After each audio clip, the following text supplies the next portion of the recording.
Hello, and welcome to the first episode of Glitch Mode Radio Podcast.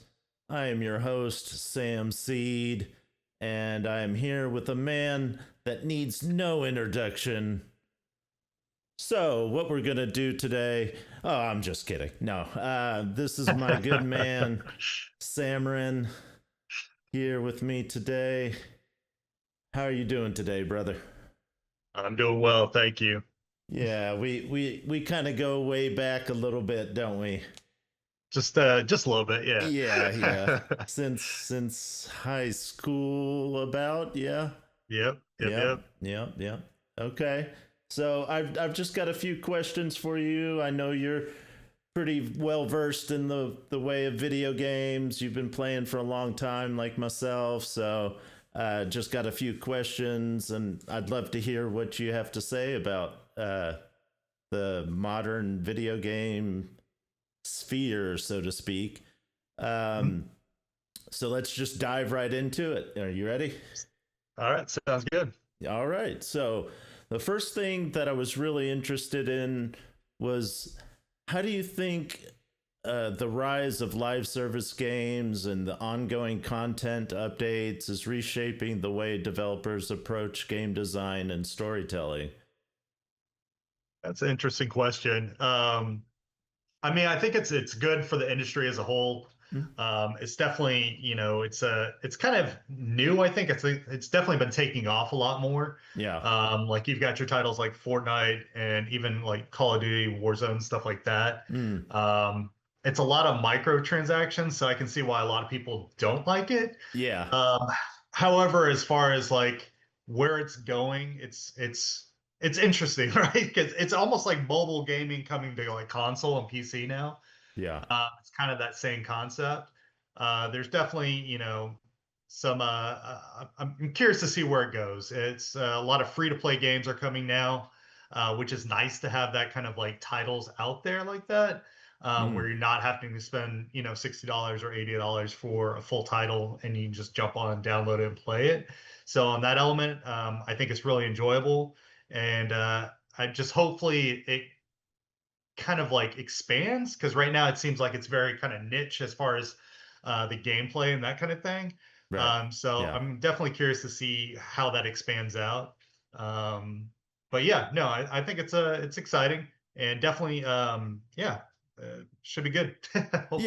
Yeah. So I think it's interesting though that the free to play model, because nothing's ever really like totally free, you know what I mean? Because like you mentioned, the microtransactions, a lot of the times you end up paying even more than you would for like a standard title. Oh yeah, absolutely. Yeah. Or I mean, you Yeah, don't yeah. I have mean, to, but yeah. but Yeah, I yeah. mean, on that end, I mean, it is kind of like that magic cash cow for for the gaming industry a little bit. Yeah. But I mean, yeah, it's as long as they're not just, putting in old stuff and kind of like Warzone, right? Like you're just buying character models and that kind of thing. It's not really progressing you as far as like it's not a pay to play kind of thing, Right. or pay to win. So that's kind of nice. It's still that skill base. Now the pay to win games, that gets a little annoying, right? Yeah. Yeah. Where it's just whatever your whales that jump on there and just jump to the top of the leaderboard because of it. Right. Yeah, no, I totally get that. It's in my opinion, like if it's just for like stuff that's like you're saying, like these skins and things like that, I don't personally have so much of an issue. It's more like when it comes to like the loot boxes and things like Yeah. that, where it's like you're not guaranteed to get that item. Mhm. That's where like it even almost falls into like a gambling thing, like we've seen with EA, like in Oh yeah. Battlefront. They had that issue where they had to cut it out completely because it that alone had changed the industry in that model that they were, initially trying to do with the pay to play, or you couldn't even get like these major characters unless you put in that money. or played for 60 plus hours to unlock it for free. You know, Yeah. you're paying with your time at that point, you know. Yeah, exactly. Yeah, so it's an interesting approach, I think. And sometimes it really works and sometimes not so much, like again with EA. So Yeah. but yeah, that's an interesting take for sure. Um what do you think is your next game that you're hoping for? You're looking at the upcoming releases this year. Which game Mhm. are you really most excited about? Recently I was on I think it's coming to Game Pass. It's going to be Wu Chang Fallen Feathers. That's Okay. kind of like a Souls-like kind of a game. Yeah. Um and so that's caught my interest. I've been kind of diving into I'm kind of new to the Souls-like kind of games, so Right. diving into that and I noticed that trailer and so I'm pretty excited for that one to come out and check it out. Yeah, yeah. What about the Lies of P DLC? I know DLC? that's coming Yeah, out. yeah. I'm glad you brought that up. Yeah, I'm super excited about that. When, Yeah, I know. Liza P was a big one that really got me into Souls-like kind of games. So yeah, it's I'm definitely excited about that. Yeah, yeah, and I know you were big into that. I could never really get far in it, honestly. I get too frustrated too easily when it comes to games that are super hard like that. It's fun, but it's like to a point. There's a good challenge which I like, but like some of those games, it's just like it's too brutally hard for me. So like I'm just like, all right, I'm done. No, I'm good. Got to Uh, play in that moderation. yeah, yeah, yeah, for sure. um, well, how do you feel about the increasing trend of remakes and remasters? Do you think they really enhance the legacy of classic games or hinder innovation? No, I don't think it's like hindering innovation as far as that end, because there's still plenty of games that are coming out that are new and different. So I actually enjoy it. Like Gears of War, they're just doing that and making Yeah, it crossplay, which I think is awesome. right, right. Bringing more people into it. Honestly, like I've played all the Gears and having that kind of relaunched and new new people being able to jump in and play. I think that's awesome and Yeah, being able to enjoy that all together now. And then yeah, I mean you've got like Resident Evil right, and them making the remakes for that. I thought 2 was awesome. 3 was I got shit on, but I thought it was a lot of fun. right.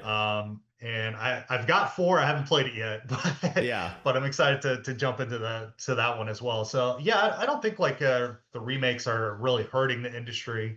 And I think it is bringing life to old titles like even Final Fantasy VII. right. Again, that's Yeah, a one where they kind of revamped it entirely. yeah, yeah. Where it's almost, I mean, it's the same premise and same storyline, but it's it's different for Right. sure. Yeah. Yeah. No, it's almost like a whole new story.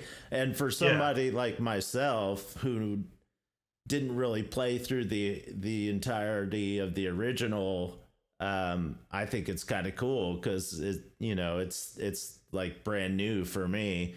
And I honestly I think that the way they do some of these remakes, it it it helps to bring that legacy to a new audience that may have never played the original before, like myself with Final Fantasy, to be able to experience that. So it's a very cool uh, way of thinking. But to counterpoint that, it's like sometimes like you can equate it to modern movies. Like it Hmm. kind of feels like, or at times that they're just kind of running out of ideas, and so they're Yeah. like, all right, well, let's just remake this game, because it sold well. So it's you take the good with the bad kind of thing. True. And to that point too, it could be that too, where they're just having a hard time coming up with an idea and like saying, okay, let's go ahead and remaster this or remake this and Yeah. give them time to think of something new, right? Right. So, Right. Yeah, for sure. Um, but yeah, so what is one of the under the radar titles that you think more people should be playing right now? ugh, that's a hard one. I mean, personally, for me, I play Mechabellum. I don't think a lot of people have heard of that game. No, I It's haven't. on. Oh, what's that? I haven't heard about that. Yeah. Yeah, it's on Steam. It's a autoplay kind of chess. It's not like chess, but it's like Okay. it's mechs, Hmm. and you put them on a battlefield, and they kind of like you're setting them up on the board, Okay. but it auto battles it out, Hmm. and so you're it's a completely PvP. There is some like PvE elements to it, like practice and that kind of thing. Okay. But it's one of those things where once you start playing it, it's a ton of fun. Yeah. Okay. Like if you're into like those kind of like strategy kind of games. Yeah. Yeah. Yeah. Um, but yeah, it's I think that one's kind of flown under the radar. Don't really hear a lot of people talking about it, but Right. yeah, I believe it's a lot of fun and yeah. Cool. Cool. Yeah. I'm surprised you didn't bring up blueprints. Yeah, yeah, that's another good one. I wouldn't say it's flown under the radar though. I think it's on everyone's radar. Yeah. I think Well, pretty much I guess everyone's so. heard of Blueprints. Yeah. That's a lot of fun too. I think as far as like an indie game goes, Yeah. I'm excited that it got as much attention as it did, and I'm looking forward to seeing what else they come out with. Yeah. Probably another one too is the first Berserker, Kazan. Okay. That's another one kind of shell shaded. Well, not yeah, it was kind of cell shaded, kind of almost like an anime style. That's a Souls like as well, Okay. and that's a fun one is to mention. Got it. Got it. Yeah. Very cool. Yeah. I like the fact that some of these smaller studios are getting the chance, especially with working with the Xbox and getting their games on Game Pass and things like that, Hmm. to be able to get some of that light and get attention when they normally might not have. So it's very cool to see these Absolutely. smaller studios getting the views that they should.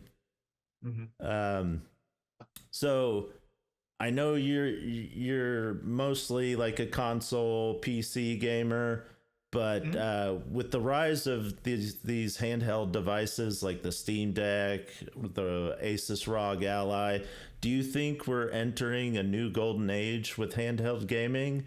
And what are your thoughts on Sony or Microsoft getting into the handheld market? I think it's great, to be honest. I think Okay. it's one of those things where, I mean, like when we were growing up, we're having to tote our consoles around and Yeah. that kind of thing. So I mean, as far as like traveling goes, I think it's a great thing. I'm looking forward to seeing where it's going.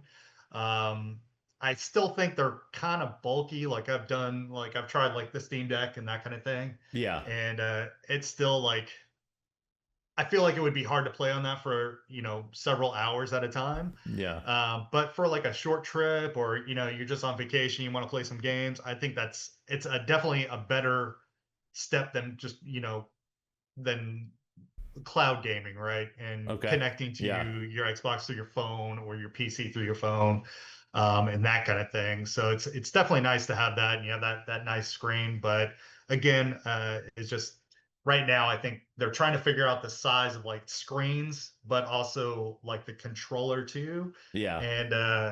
And so yeah, it's going in a I think in the right direction. Like you said, as far as like the Xbox version where you're going to have be able to play Steam on there as well. So it's almost Right. like a Steam Yeah. Yeah. Deck, but also you can do like Game Pass and you can do like other things as well. I think you can also install like Windows and stuff like that on there too. Right. Right. I'm still reading up on it, so I don't have Yeah. all the Well, I mean, information on that. But yeah, it's a newly it's a new device that we don't really know a whole lot about still. So I'm Yeah. interested to see where they go with it for sure.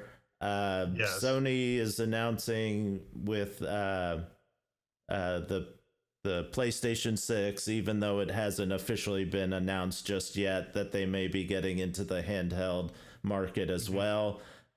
So I'm interested to see how that would work because Yeah. they didn't have quite so much success with the Vita. The Hmm. PSP did better, but the Vita not so much. They didn't have as many Yeah. great games. Um, but with the Xbox device being able to connect to Steam, I think is going to be a huge selling point for sure for them.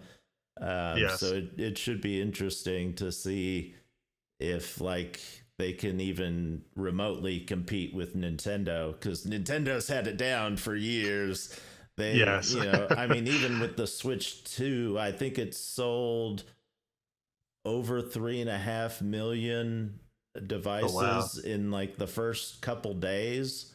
Like Yeah. it beat out Sony as far as being like the quickest selling console, like from release point. It's pretty impressive, even without like hardly any like launch games that are first party. It's pretty impressive.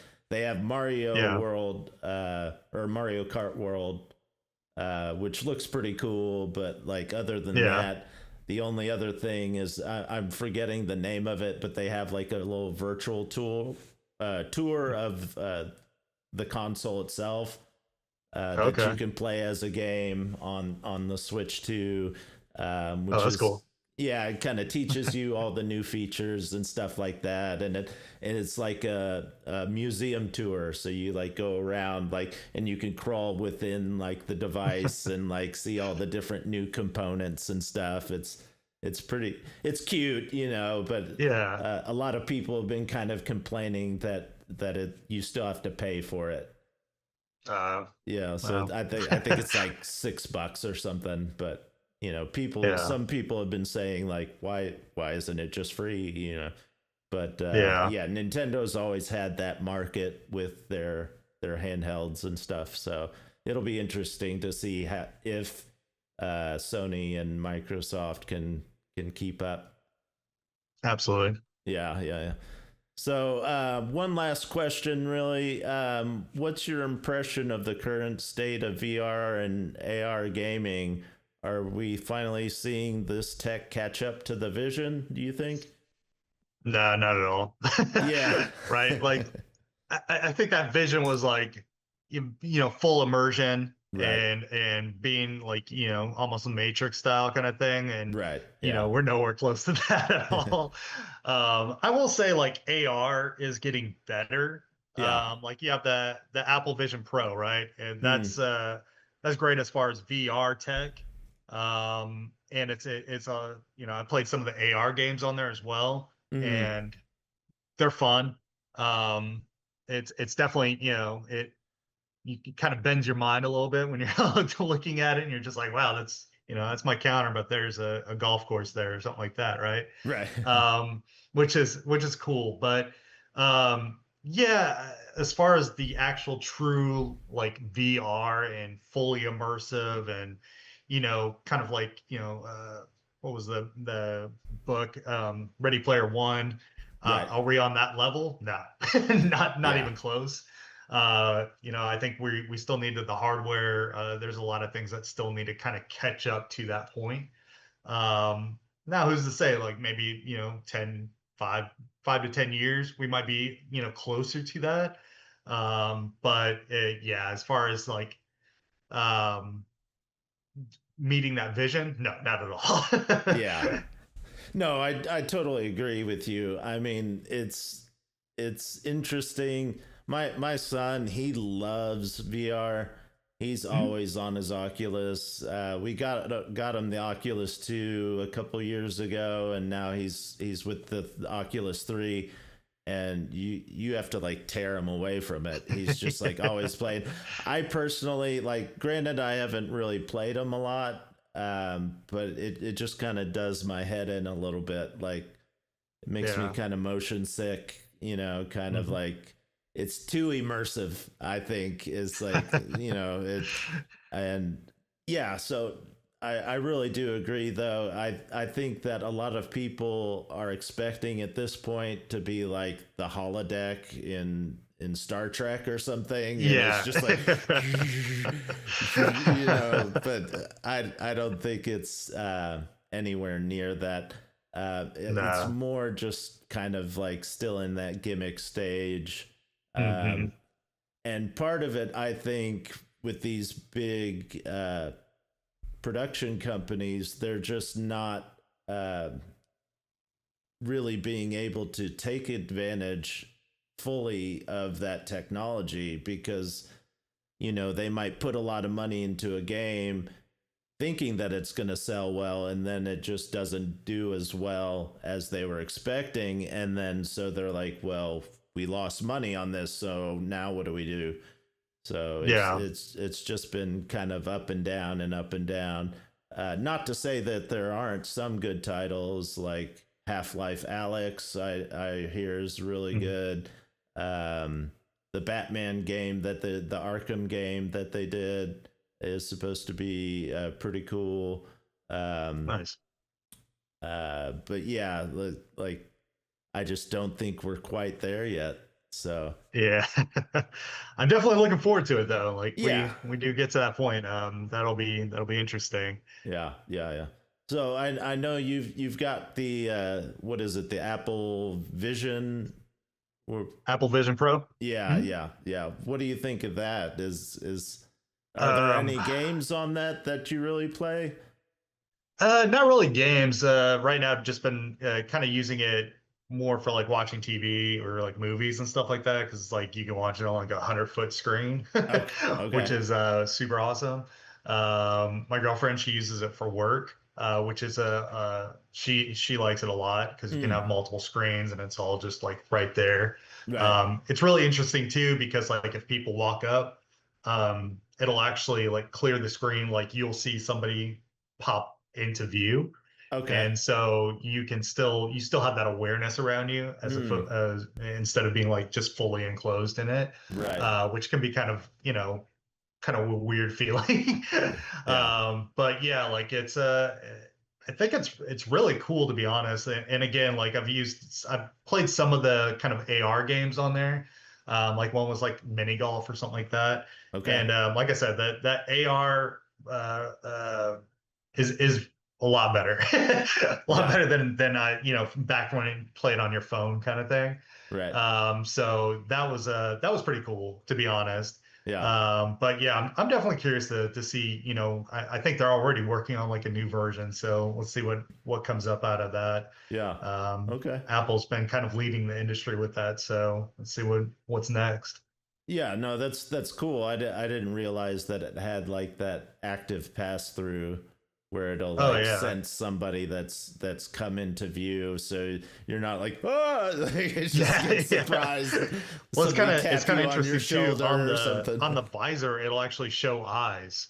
It's not really your eyes, but it's like virtual eyes. Okay. So whoever's like talking to you while you have the headset on has something to kind of look at To when they're to talking know to where you. they're at, or yeah. Yeah. Okay.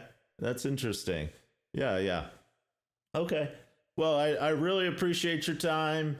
Once Yeah, absolutely. again, I'm Sam Seed. Samerin, I really appreciate you coming on. I know it's a little late right now, but I really appreciate it. And thank you. If you like what you've heard today, then subscribe and check out some future shows from Glitch Mode Radio Podcasts.